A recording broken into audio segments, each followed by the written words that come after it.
Today, we're going to talk about this other stream. We talked mostly now about the what stream that goes underneath the brain, and today we'll talk about this other stream that goes on the very top of the brain.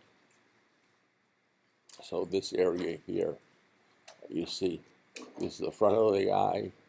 So the front of the brain, this is where the visual system comes in, and the where stream is. So you remember that we have a dorsal or action or where stream, and it's concerned with representations of space for guiding movements. Now, representations of space, that I should have used a simpler term. But basically, your representation of space is where all the objects are in the space around you. So basically, its job is to tell you where everything is and guide movements to whatever spots you select to act on. So, for example, when you brush your hair, you generally grab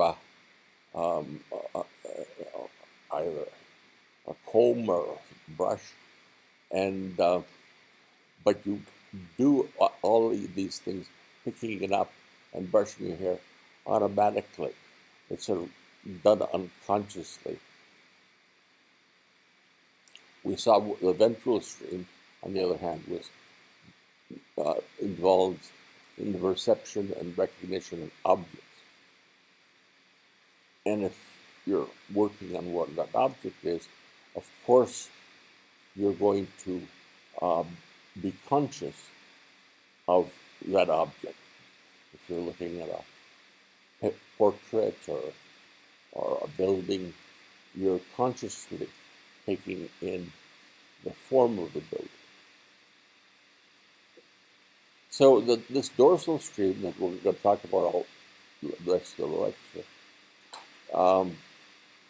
it guides a variety of movements. It guides these rapid eye movements called saccades. It guides your grasp, your reaches, and feeding. It also guides kissing. You have to make sure your mouths meet in the right position.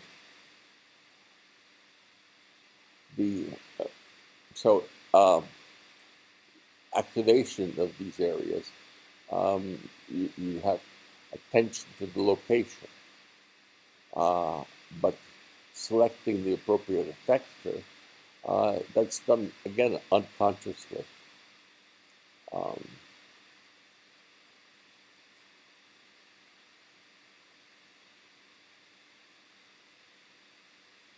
Now, we saw that the what stream was subject to illusions, and as you are now, it seems for sure that this yellow bar is smaller than that yellow bar. Okay? But you can see in this lower figure that they're the same. Now, we said we spoke about the fact that these illusions are caused by the fact that we sort of know that this track is receding into the horizon, and therefore this front yellow line should be smaller than the far yellow line, because it occupies a smaller part of the track, and that's part of the perspective. Now, when you want to act on like this picture, for example, like throw a dart, then you have to exercise, and you don't want to be subject to this illusion.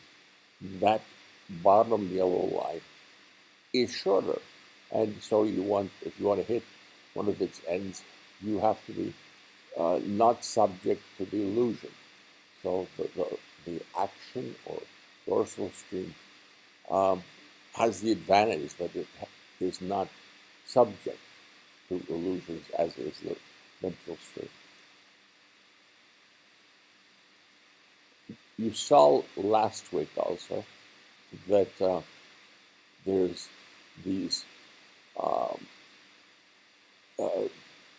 frames of reference, and the where stream largely occupying this posterior parietal cortex has an egocentric frame of reference, whereas the ventral stream has an object-centered representation. So, for example, this object here is an apple on a table. So you know where the apple is with respect to the table, not with respect to you. Whereas the where stream, it's very important to know where an object is with respect to you, because you might want to act on it in some way.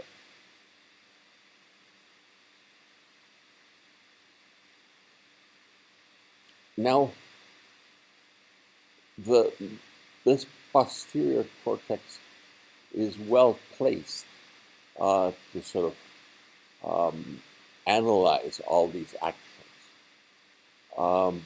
And it does so in a unique way, in that it has different representations, egocentric representations, for different problems.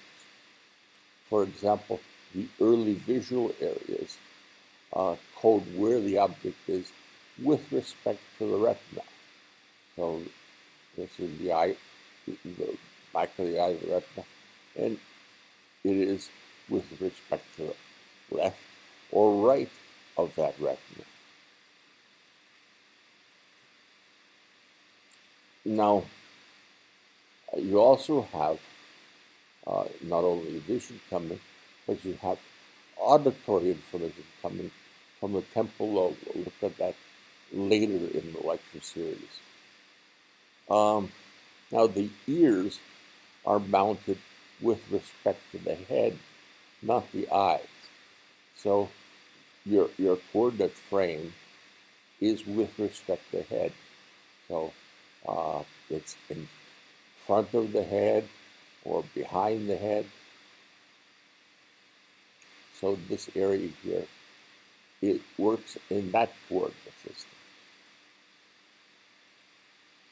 Now there's a stripe of neurons along here that represents the body.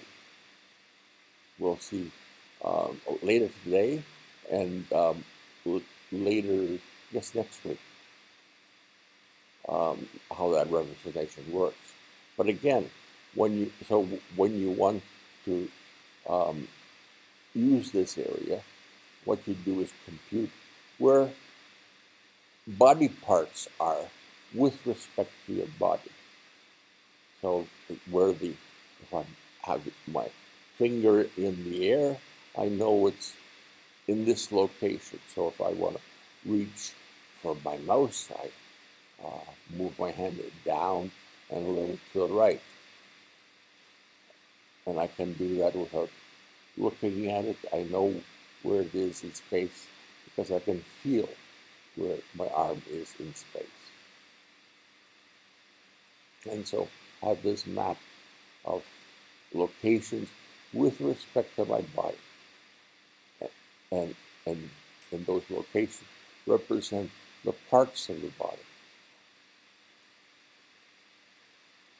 Now, a patient with a lesion in this area will have difficulty in, first of all, making saccades, these eye movements that you use to read, for example, or to look at people, grasps, reaches, feeding, and all those things will become inaccurate depending on which part of this system is at fault. Now, I mentioned just a moment ago how well situated this area is. Because we got a vision here going to this area. We've got hearing here also going to this area. And we've got your sense of touch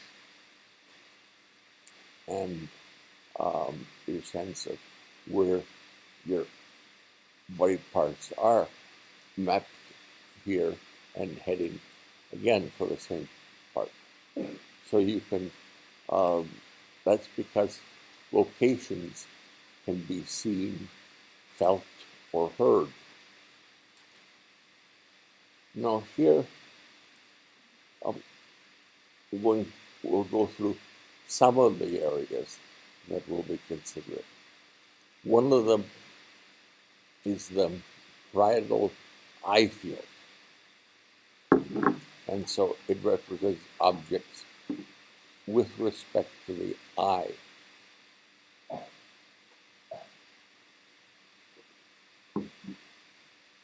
Here I am looking at some strawberries, and I can see they're centered or to the left of my eye.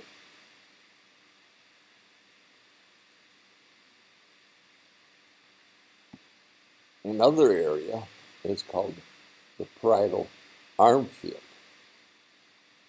And again, it works retinotopically. And it maps the locations of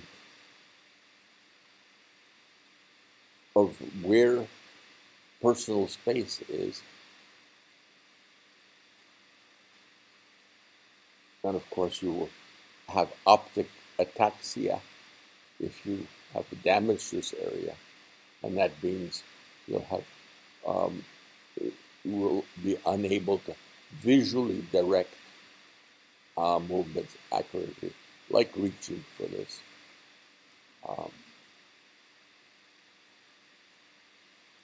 Strawberry.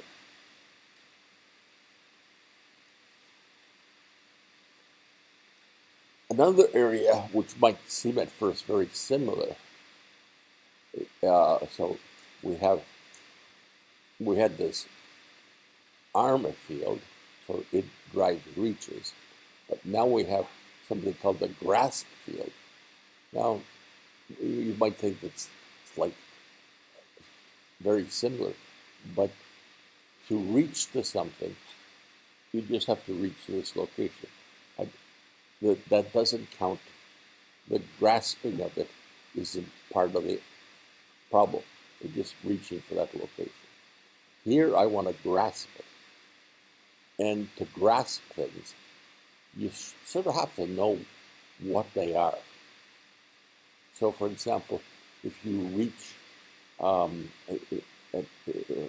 during dinner for a knife, you grasp it with its handle, because you know the knives have handles and have blades. So you know which end is the handle, because you recognize with a visual system, that is through the ventral stream, that object in front of you is a knife, and its bottom half is the handle. And so you can grasp then the handle correctly. And you can also grasp the handle with some firmness. Here I see strawberries, so I know to grasp them gently.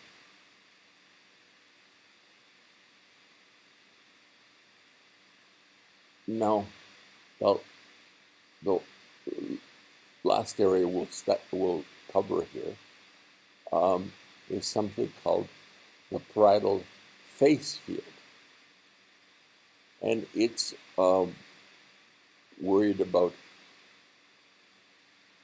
sort of things that you want to either eat or somehow kiss, let's say. So it's things up close. And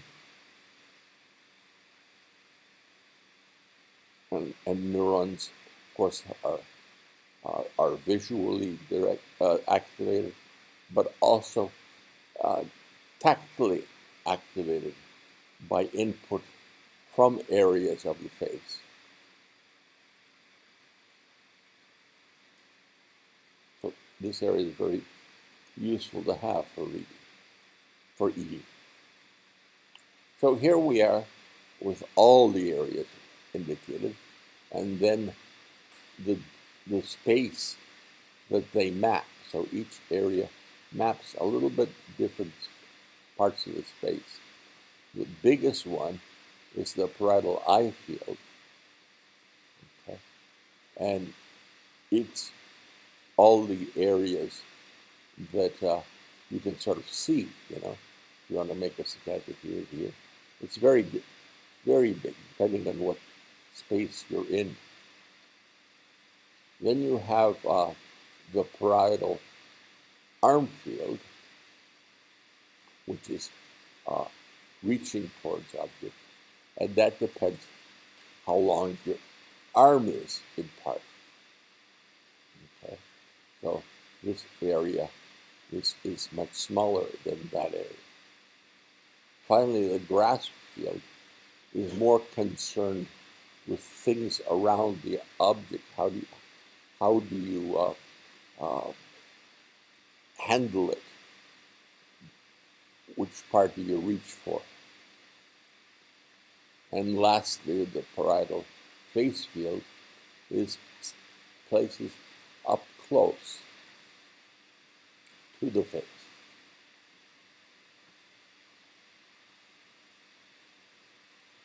So here we are looking at some of the details of this parietal face field. So it's activated by one particular neuron, for example, might be activated when something touches the bottom lip. Okay. It can be also activated by something heading towards the bottom lip. Okay, so it's got visual input, and it's got tactile input because it was activated by the touch of that point. So either something heading for, but not necessarily touching, or something actually touching the bottom lip will activate this neuron. Now, the other thing that's neat about this area, it doesn't matter which direction the object is coming from towards that bottom lip, it will be activated by that direction. So it quickly computes what direction the object's moving in and where it's heading towards you in terms of your face. That has a lot of, you can imagine many situations where that's very important. When you're playing baseball or something like that, and there's balls flying at you, you want to know if they're going to hit your face.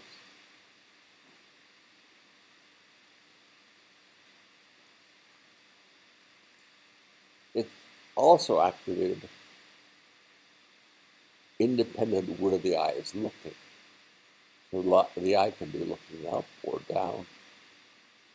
left or right, and still if the object is heading for that particular face, for that particular area of the face, you will see activity. That means somehow the brain must take into account the eye's position in terms of coding where what it sees is located. So you've got what the eye sees and the direction it's heading for, but also you have to know where the eye is looking.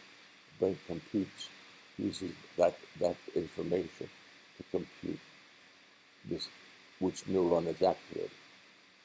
Now there's many neurons in this area, and each one codes a particular location. So if an object is approaching the brow, another neuron will fire, but the one that we're just looking at is silent. Okay, we talked a little bit about saccades and their area. Let's do a sort of a brief introduction to what pathways are used to make saccades. We talked about a little bit about this visual grasp thing that one can do. Information can flow from the eye to the superior colliculus and then activate the eye movement command system so that you can make a quick movement to something around you. So if there's something like a hand wave or a strange object suddenly appears, then this area, with its very short pathway, will direct an eye movement or head movement towards that object to identify what it is.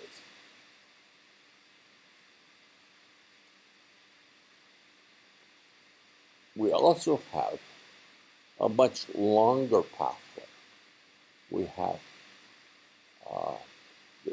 here the visual cortex, and it going to the parietal eye field, and then to the prefrontal lobe, and then to a structure called the frontal eye field, which then projects down to the superior colliculus and generates eye movements. Okay, so this pathway here is much longer, and so it'll produce saccades at a much longer latency than that short pathway directly from the superior colliculus. The types of situations where this pathway is used is sort of more cognitive. You can remember where objects are, and then you can look around and look at where the objects are, which is what most of you are doing now. You're looking at the screens, different parts of the screens, and you're deciding what areas are interesting. And to do all that, you need all the structures of, let's say, the prefrontal cortex to do decisions as to what might be interesting to read or look at.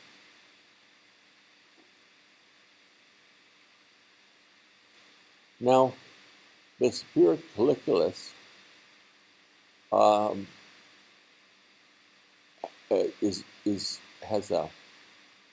gets its information from largely the periphery, and so it has fairly large receptive fields. And one way to think of those, they cover a large area, but they have in the middle of this large area a neurons that fire a lot, and then other neurons in the surrounding areas that fire much less. So you can think of activity in the superior cortex and in other places in the cortex as hills of activity. Okay? So there's a hill of activity here of neurons firing at different rates, but the center of it codes where the object is that you want to look at. The other thing is that whenever you see an object, it appears somewhere in the periphery, and then that triggers a saccade. And after you make a saccade, you're centered in the foveal area because that's you're looking at the object. Your eyes are pointing at that. So it always goes. The activity goes always from somewhere in the periphery to the center. Okay? That's the sequence.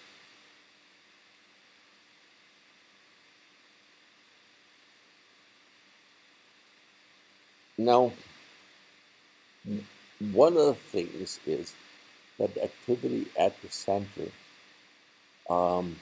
is what allows you to keep your eyes looking at the object you're interested in. So it basically stops you from making saccades elsewhere. So if what you're looking at is driving all your attention, you might not notice things in the periphery.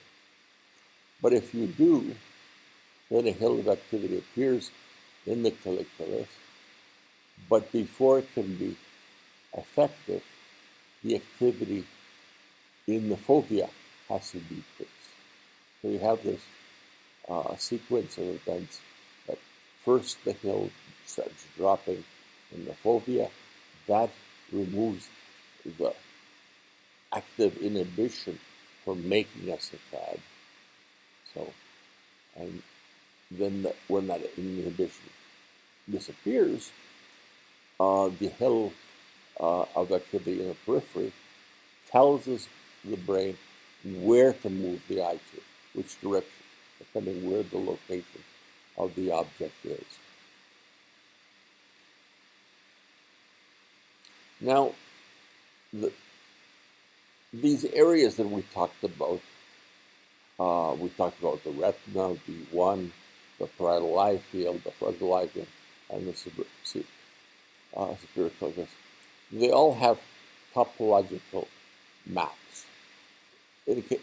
All of them, in this case, are retinal topics. So, with respect to the retina,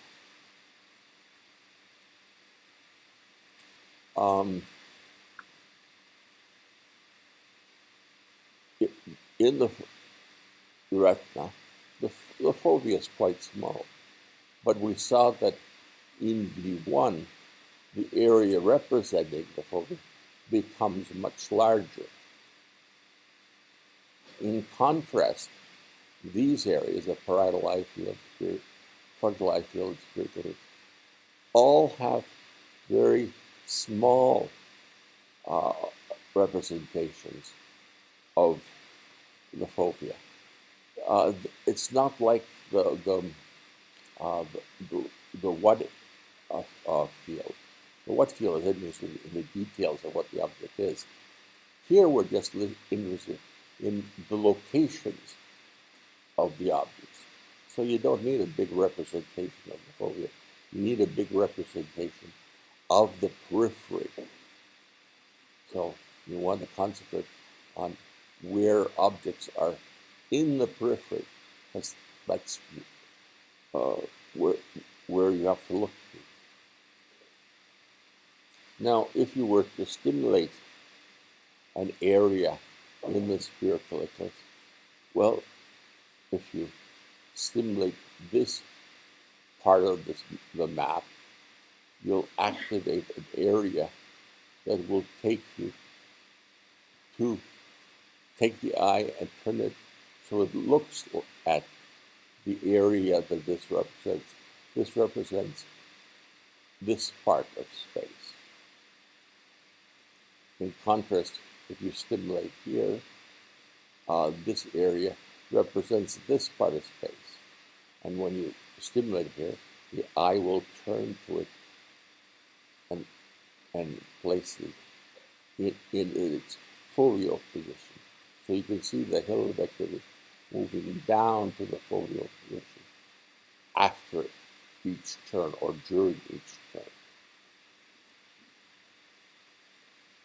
And of course, if you were to stimulate both at the same time, you'd get no movement at all, or a little bit of a shaking movement.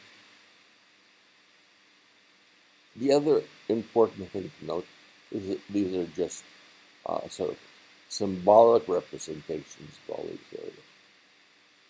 In actual fact, this is the midline, and one half of these areas are on one side of the cortex, and the other half of these areas are on the opposite sides of the cortex.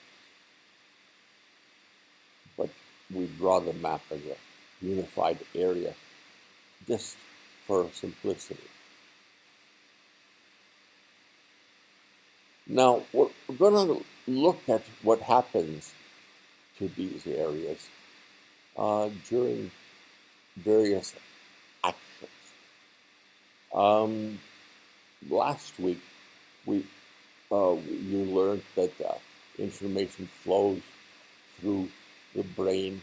That it sort of acts like a reflex, and it goes from the simple areas to complex areas, to the association areas, to the premotor areas, and then the motor areas. Okay? This one example of making saccades also illustrates that the brain works as a network, sending information back and forth from different areas. So there's a network of areas that get activated during particular tasks. In this case, let's look at what happens in a few simple situations. In the first situation is, you're asked to look at this letter A. It's shown a little bit to the side of where you're looking. But don't move your eyes to it, So if you see something flash, ignore it. And so activity, if that's the task, you get only activity here in the map of the eye. So you see activity appearing every time this letter flashes in this part of V1. If instead the instruction is, I'll show you a letter A, and you look at it every time it appears,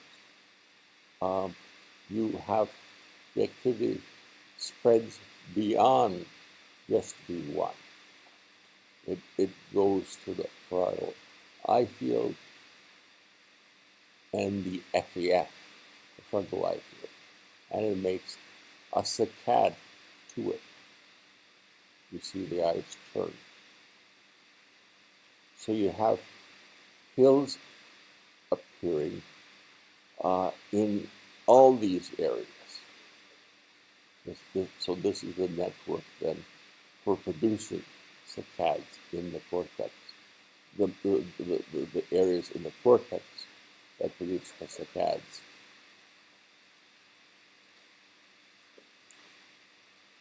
What about what areas would be activated if you were to ask the subject to make this task instead? You have a stimulus A and B flashing, but the subject is told, look only to B. So where will we get enhanced activity? Would we get it here or here? Everyone thinks it's here. Hit the table. Everyone thinks it's here. Hit the table. Good. So it's on this side. And what we'll see is the same thing we saw in the previous graph, but on this side of the brain. So you'll see activity here first, there, and there. And then as a CAD, we'll turn to the letter B.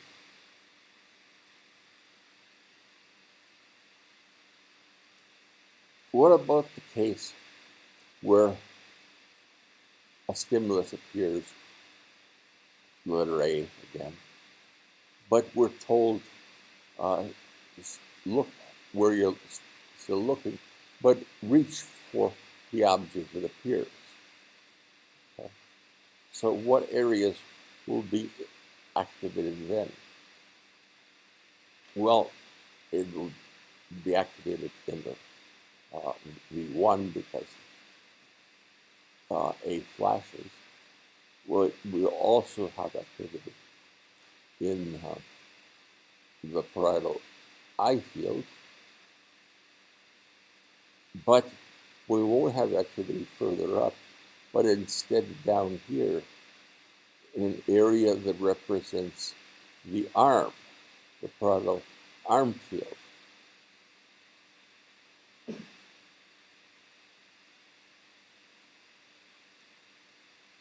So in summary then, the visual cortex, the retinal and visual cortex, all it requires is a visual stimulus to be activated. The parietal eye field requires both the visual stimulus and attention to whatever it is that involved with the target that you see. And the frontal eye field and spiritually gets activated if what appears is something you should look at. And finally, the parietal arm field gets activated when it's something that you want to reach towards.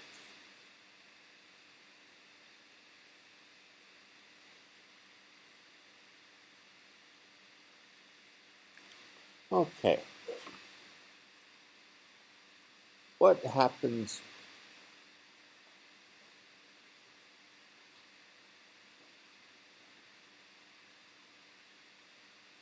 now? There's a new area that appeared in this picture. And my tiny little eye abilities to see. It's bigger here.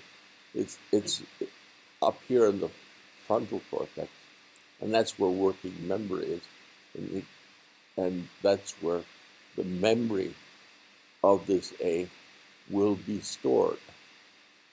So again, you're told to look straight ahead, but pay attention to what you see in the periphery. So it'll pass through this area, it'll activate this area, which is involved in attention, and it'll activate this area here in your prefrontal cortex to remember the location of what it was that you saw.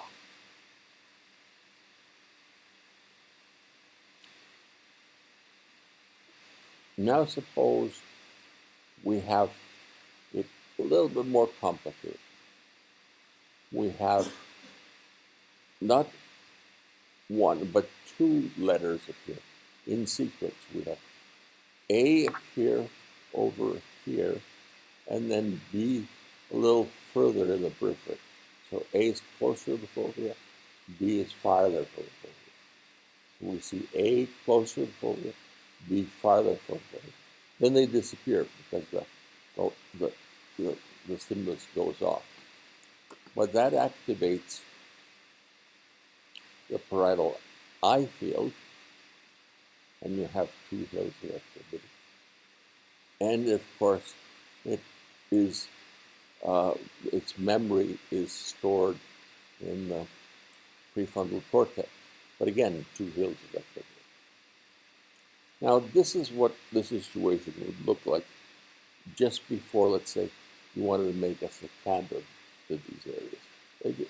So it appears, you remember where they are, they disappear, and let's see what happens.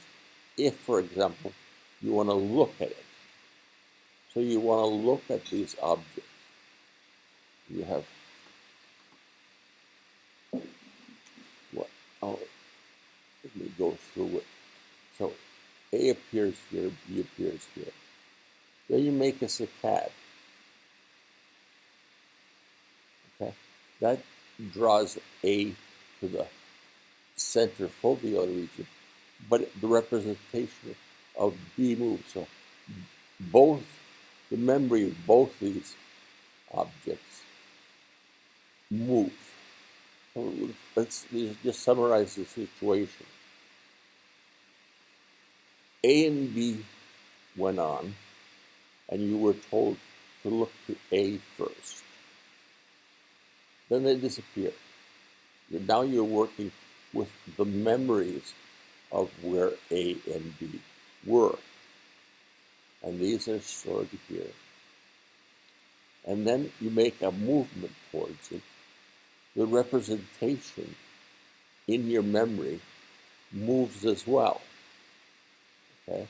So you know that if A were to reappear, it would be on your fovea. If B were to reappear, it'd be closer to the fovea than it was when you first saw it.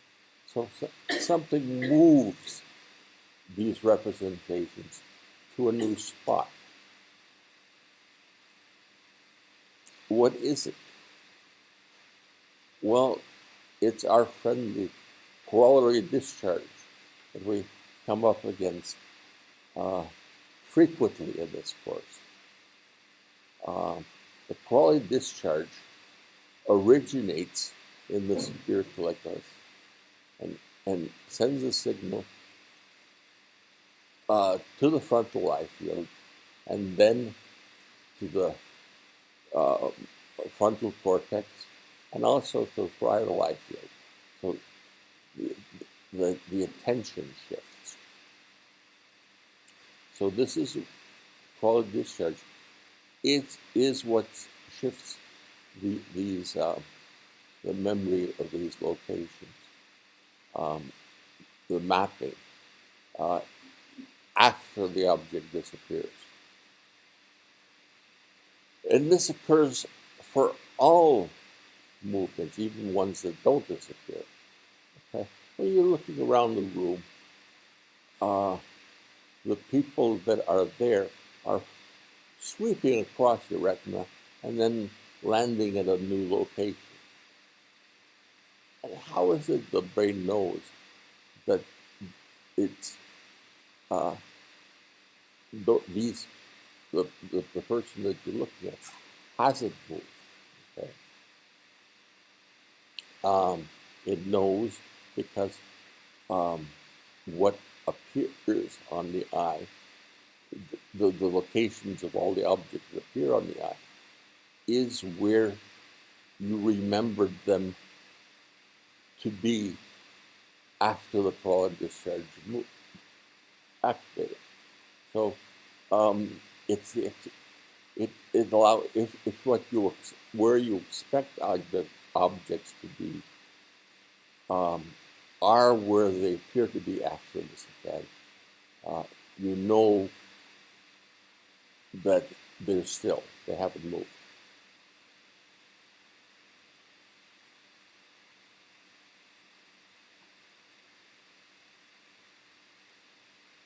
Okay. new topic. But again, it involves the same areas, the parietal, the frontal eye fields, and the parietal eye fields. They're involved in something called covert shifts of attention. First of all, we'll overt shifts of attention are the actual movements the eye makes. So the overt is saccading to an object. But you can also make covert shifts of attention. You can be looking at something and concentrate on someone in the periphery without moving your eyes. Okay? So, and the advantage of these covert shifts is that you can make them very fast, faster than you can make saccades.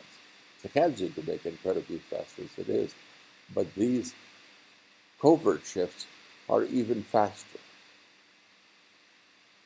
So, for example, here we have a shift over here, and it decides it's not likely to be the thing you're looking for.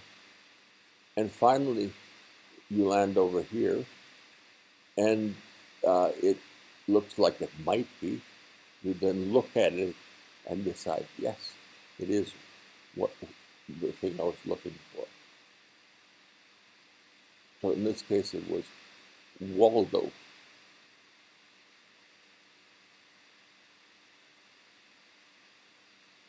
I am wearing my Waldo shirt, if you can notice.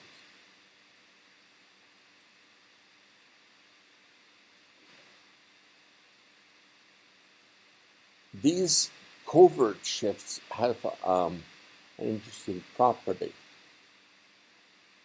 The covert shift will activate areas backwards. So all the way back to the retina, not the retina, the visual cortex. And in doing so, it'll enhance the activity at the place where the covert shift is directed. And it'll allow you to more clearly see what that potential target is. So to help you more clearly see whether or not it's Waldo or it isn't. So you'll be better at guessing that Waldo's where it should be. Now, how these things work is not quite understood, because we know the activity at the fovea is trying to stop movements, but also in order to have these covert shifts, you have to have some activity appearing in those locations in the parietal eye field and the frontal eye field to allow the covert shift to occur and send their signal back to V1 to enhance the activity there.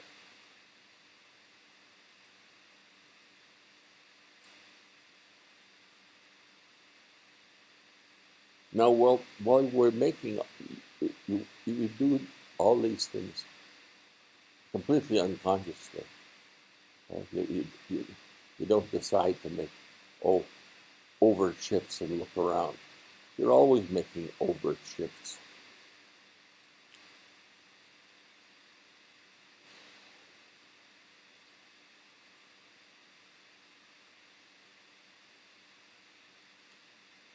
The other last thing I think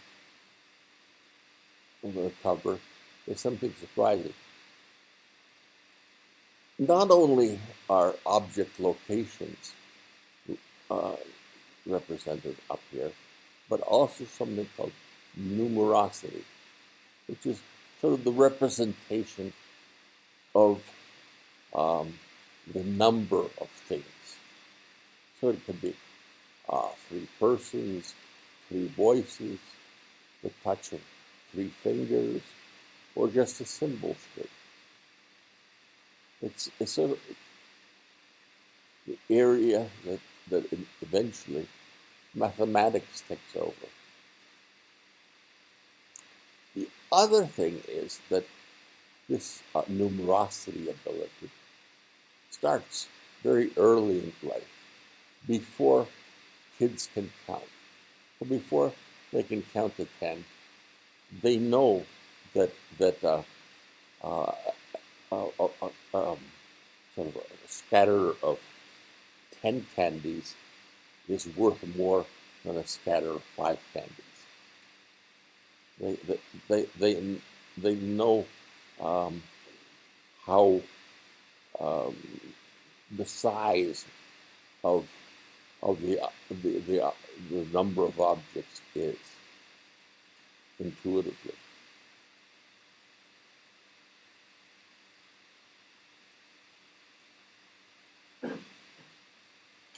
Now, we've seen that all the regions in IPS are topological. Surprisingly, numerosity, the representation of the number of things, is also topological. It's the location of activity in IPS that determines how big the number is. Okay. So number 3, the numerosity of number 3 is represented in one location in the cortex. The numerosity of number 10 is represented in another area of the cortex. So it's not how high of activity the neurons are firing at, so not the firing rate that determines numerosity, but which neuron is firing.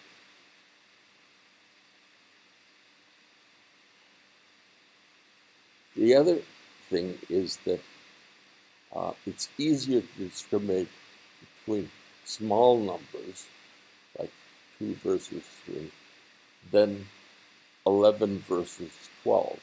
You have a finer representation of small quantities. Now, some people have this conscious ability when they think of numbers as thinking of numbers in locations in visual space. So when they ask subject 1, where do you think number 1 is? They would say, point here in the middle. And where's 120? They would point way over to the left side. And the same thing with the subject. They had a slightly different positions of pointing. But again, he had this map. And I clearly remember my father telling me how he used to do mathematics. He'd see a number up here and add it to a number over here. They were all located in different spaces.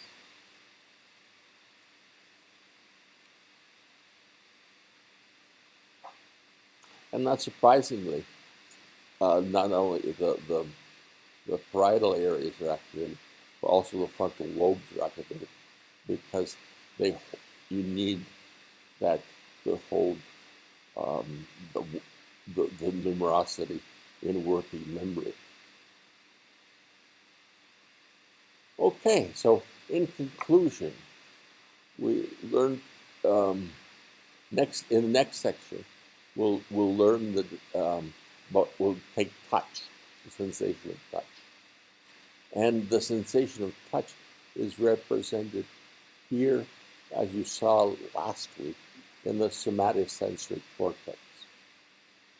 So, and it's a distorted map with the foot having and chest having a small representation, but the fingers and the lips having huge, and the tongue having huge representations.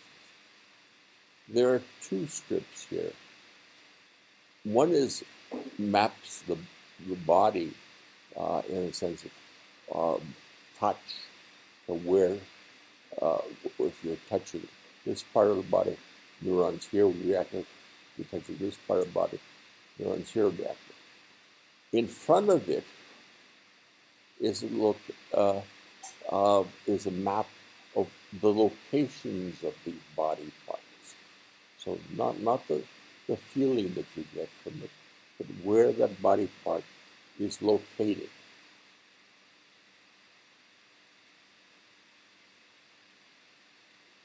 And we've seen that that in the parietal cortex you've got many maps. That the map locations are things you can act on, and each region has a different space that it can act on. The reach area represents peripersonal space. So that's all the space that your body can reach to. Now that personal space can change.